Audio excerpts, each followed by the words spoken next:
Hello students, welcome back to Prepon. We have discussed the civil disobedience movement. Simon commission आया था 1928 से 1930। Simon commission ने अपनी report दे दी है। उधर राउंड टेबल कॉन्फ्रेंसेस शुरू हो गई हैं। राउंड टेबल कॉन्फ्रेंस खत्म होती हैं। सेकंड राउंड टेबल कॉन्फ्रेंस में ज़्यादा पार्टिसिपेशन नहीं है, लेकिन और छोटे छोटे इवेंट्स हो चुके हैं। फाइनली भारत के बारे में एक व्हाइट पेपर इशू होता है और फिर एक जॉइंट पार्लियामेंट्री कमेटी बैठती है, फाइनल रिपोर्ट देती है। उसके बेस पे जो भारत के लिए कानून पास होता है उसे कहते हैं the government of India act 1935। तो this was the last and the lengthiest act passed for India in the parliament of England right from the regulating act 1773। Simon commission की रिपोर्ट इसका आधार है और राउंड टेबल कॉन्फ्रेंसेस के base पर and many more reports are there जिसके base पे इसको पास किया गया है। The present day Constitution of India is based on the Government of India Act 1935. Rather, the present Constitution is a modified form of the Government of India Act 1935. It is a constitution in itself. Let us discuss a very few points which may be relevant for us for our exam. कुछ points देखते हैं आज। सबसे important feature है कि बनेगी एक federation. Act में लिखा हुआ है there will be a federation of India. इसका नाम होगा federation of India, not Indian federation. And this federation Bharat का एक संघ बनेगा। इस संघ में 3 तरीके के यूनिट्स होंगे। गवर्नर्स प्रोविंसेस, जो प्रोविंसेस हुआ करते थे जिन्हें अंग्रेज सीधे चलाते हैं, उनको गवर्नर्स प्रोविंसेस कहा जाएगा। और जो 40% ऑफ इंडिया रियासतें के अंडर में है उन्हें प्रिंसली स्टेट्स कहा जाएगा, जो इस फेडरेशन में दाखिल होंगे by signing an instrument of accession with the crown of England. और चीफ कमिश्नर्स प्रोविंसेस होंगे, जैसे आजकल केंद्र शासित प्रदेश होते हैं। इस तरीके से 3 यूनिट्स मिलकर बनाएंगे फेडरेशन ऑफ इंडिया। भारत को एक संघ बनाने का प्लान किया गया है। It was not legally binding for all the princely states to join the federation. However, अगर 50% ऑफ द प्रिंसली स्टेट्स भी राजी हो जाते हैं तो फिर वो इंस्ट्रूमेंट एक्सेशन के थ्रू तो फिर वो संघ बन जाएगा। मतलब कम से कम 50% ऑफ स्टेट्स का शामिल होना जरूरी है फेडरेशन बनने के लिए। The executive authority of the federation was to be exercised by the viceroy as the representative of crown of England और the king emperor. Viceroy will be working in India as the representative of crown of England. एक central system में एक dyarchy introduce कर दी गई है। Dyarchy का मतलब dualism, 2 तरीके के डिपार्टमेंट्स होंगे। तो सेंटर में डायरकी इंट्रोड्यूस कर दी गई है, राज्यों में हटा दी गई है। Now princely states were not interested in joining the federation. कहा गया था 50% रियासतें राजी हो जाएंगी तो बन जाएगा, लेकिन फेडरेशन में वो राजी नहीं होंगे तो फेडरेशन कभी बन नहीं पाएगी, क्योंकि उससे उनकी पैरामाउंसी के क्लेम चले जाएंगे और कांग्रेस डोमिनेटेड सेंटर से इंटरफेरेंस ज़्यादा हो जाएगा। शुरू में जब सीडीएम शुरू हुआ था तो वो राजी हो गए थे डिस्कशन करने के लिए आरटीसीज में, राउंड टेबल कॉन्फ्रेंस में। पर जब सीडीएम वापस ले लिया गांधी एजमेंट टॉक्स के बाद, तब second third round table conference में वो बहुत ज़्यादा उत्तेजित नहीं दिखे हैं, एंथुजियास्टिक नहीं दिखे हैं फेडरेशन को लेकर। तो फेडरेशन तो बनी ही नहीं थी। कांग्रेस भी 1928 से कहती आ रही है कि प्रिंसेस को कि वो अपने राज्यों में रिस्पॉन्सिबल गवर्नमेंट इंट्रोड्यूस करें और लोगों को फंडामेंटल राइट्स वगैरह दें। तो मतलब कांग्रेस अभी फुली इंटरफेयर तो नहीं कर रही है, बट कांग्रेस का व्यू ये था कि जैसे प्रोविंसेस चलते हैं ऐसे रियासतों में हो तो रियासतदार राजी नहीं होंगे। एक सेंट्रल गवर्नमेंट बनेगी, फेडरल एग्जीक्यूटिव होगा, जिसका हेड वाइसरॉय होगा appointed by the crown. Viceroy will be appointed by the crown. 3 तरीके से काम करेगा। एक तो उसके पास होंगे काउंसिल ऑफ मिनिस्टर्स, जो वो खुद ही चूज करेगा, उसके प्लेजर में काम करेंगे। उसके पास 10 काउंसिल ऑफ मिनिस्टर्स हो सकते हैं।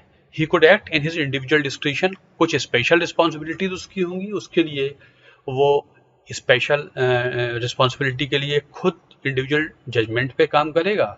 मतलब मंत्रियों से बात कर सकता है, उनकी बात मान सकता है, नहीं मान सकता है।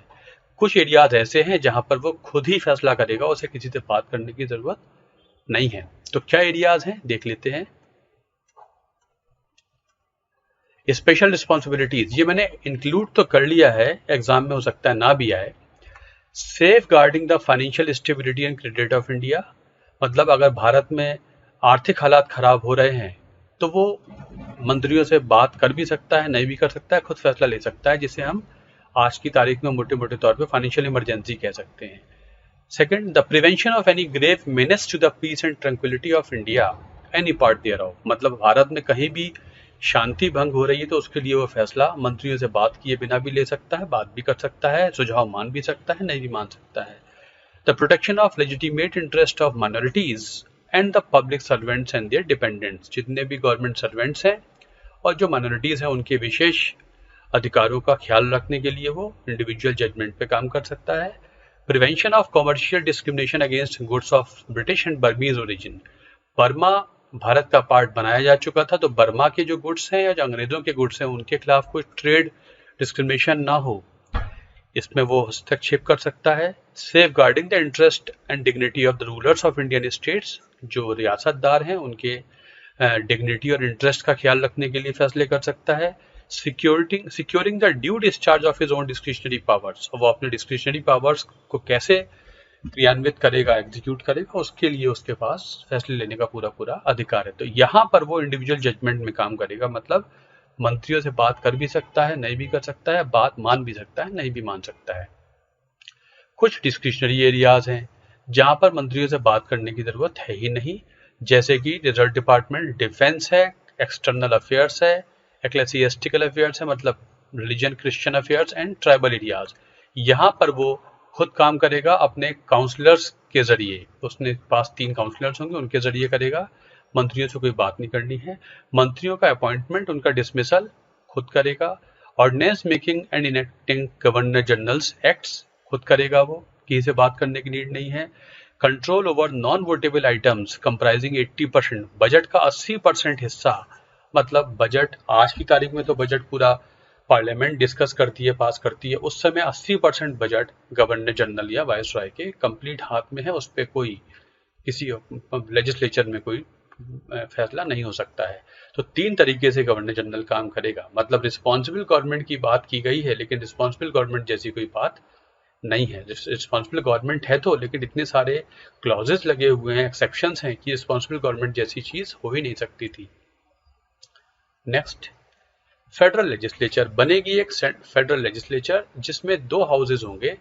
बाई कैमरलिज्म तो इंडिया में मैनफोर्ड रिफॉर्म से ही आ गया था, गवर्नमेंट ऑफ इंडिया एक्ट 1919 से ही आ गया था, उसमें अब सीटें बढ़ी हैं। Upper house council of states कहलाएगा जिसमें 250 मेंबर्स होंगे। जो इलेक्टेड मेंबर्स होंगे उनके सीधे चुनाव होंगे, मतलब जनता वोट देगी, लेकिन जनता जो वोट देगी बहुत फ्यू होगी, बहुत कम लोगों को वोट देने का अधिकार है, ये यूनिवर्सल एडल्ट फ्रेंचाइज नहीं है। और 104 नॉमिनेटेड मेंबर्स होंगे जो प्रिंसली स्टेट से आएंगे। तो यहाँ पर इलेक्टेड भी होंगे, नॉमिनेटेड भी होंगे। ये अपर हाउस जैसा है, इसका टेन्योर नहीं होगा, ये परमानेंट हाउस होगा। हर 3 साल 1/3 मेंबर्स रिटायर हो जाएंगे। अभी हर 2 साल में होते हैं राज्यसभा में, तब हर 3 साल में 1/3 मेंबर्स रिटायर हो जाएंगे। ये राज्यसभा जैसा है।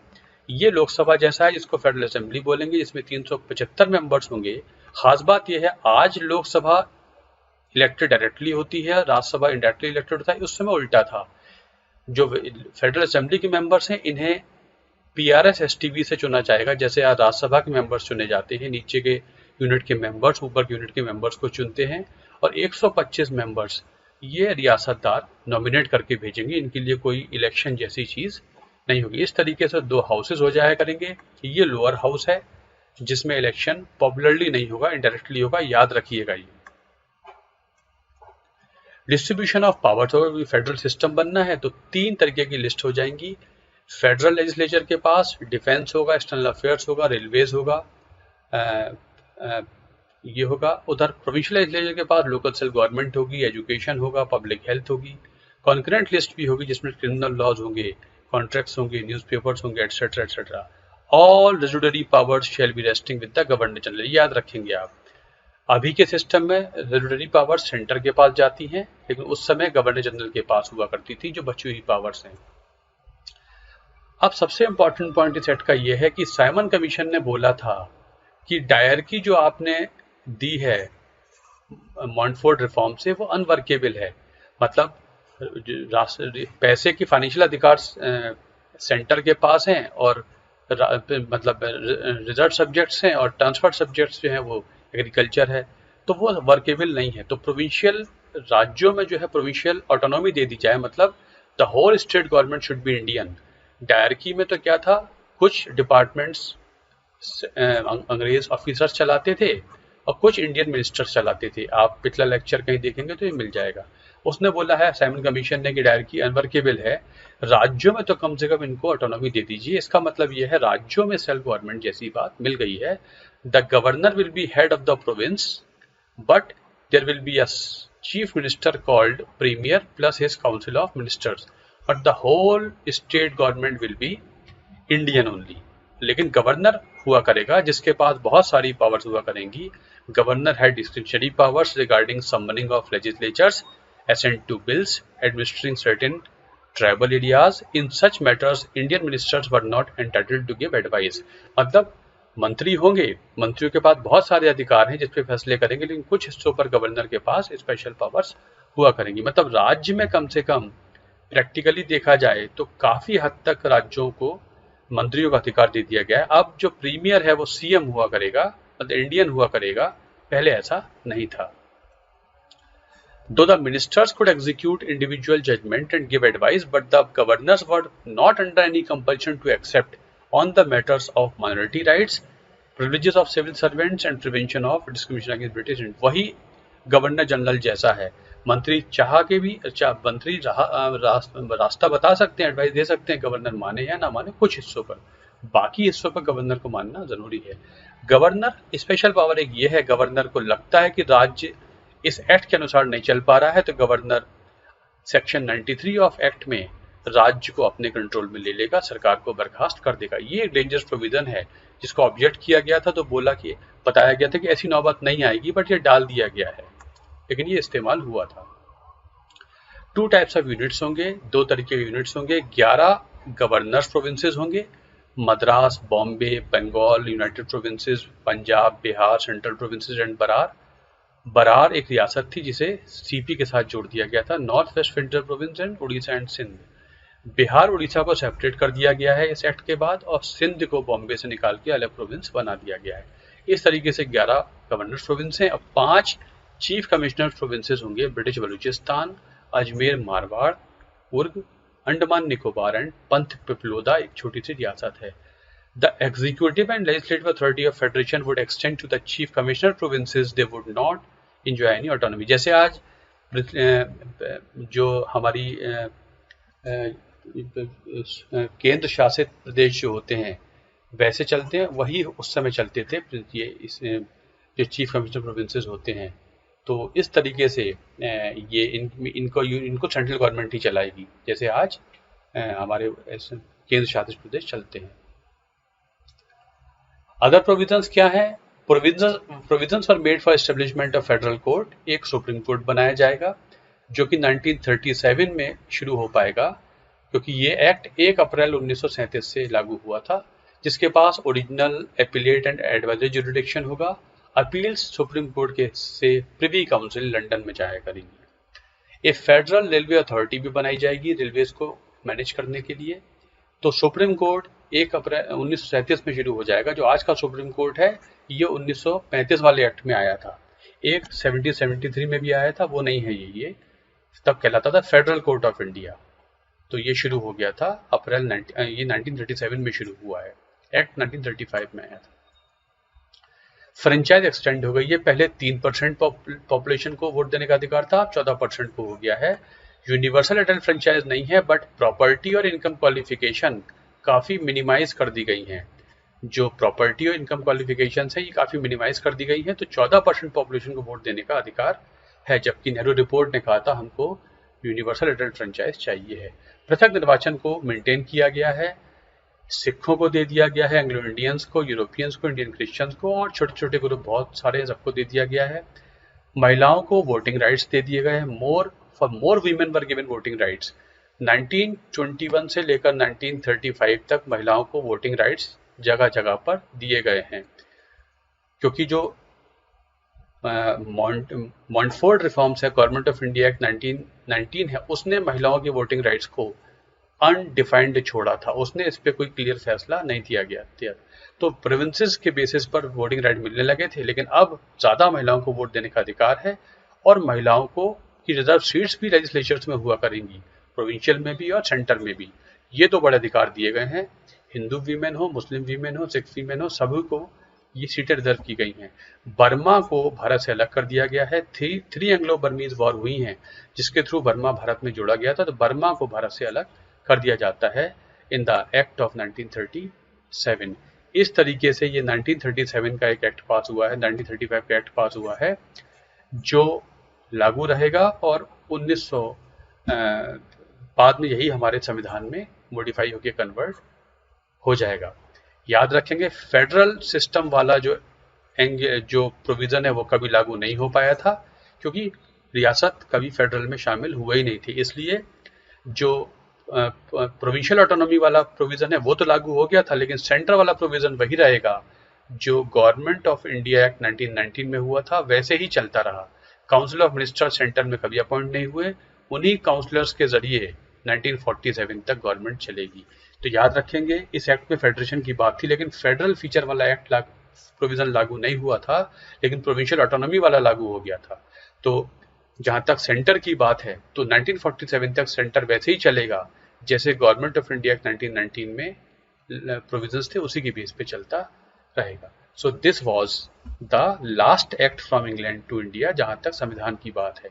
इसे कांग्रेस ने एक्सेप्ट नहीं किया है, सारी पार्टियों ने इसको रिजेक्ट किया है एक्सेप्ट नेशनल लिबरल फेडरेशन। जो लिबरल्स हुआ करते थे उन्होंने एक्सेप्ट किया है, बाकी सारी पार्टियों ने इसको रिजेक्ट किया है। चार्टर ऑफ स्लेवरी बोला है, जवाहरलाल नेहरू ने बोला है it is like it has more brakes, it has no engine. इसके पास स्ट्रॉन्ग ब्रेक्स हैं, इसमें कोई इंजन नहीं है, मतलब ये चलने योग्य नहीं है, इसमें रुकावटें बहुत हैं, ऐसा बोला है जवाहरलाल नेहरू ने for this government of India 1935। It has strong brakes but no engine, ये चलने के योग्य नहीं है। बहरहाल जब ये पास हो गया है तो फिर कांग्रेस में वही डिवीजन है कि इसे एक्सेप्ट करें ना करें।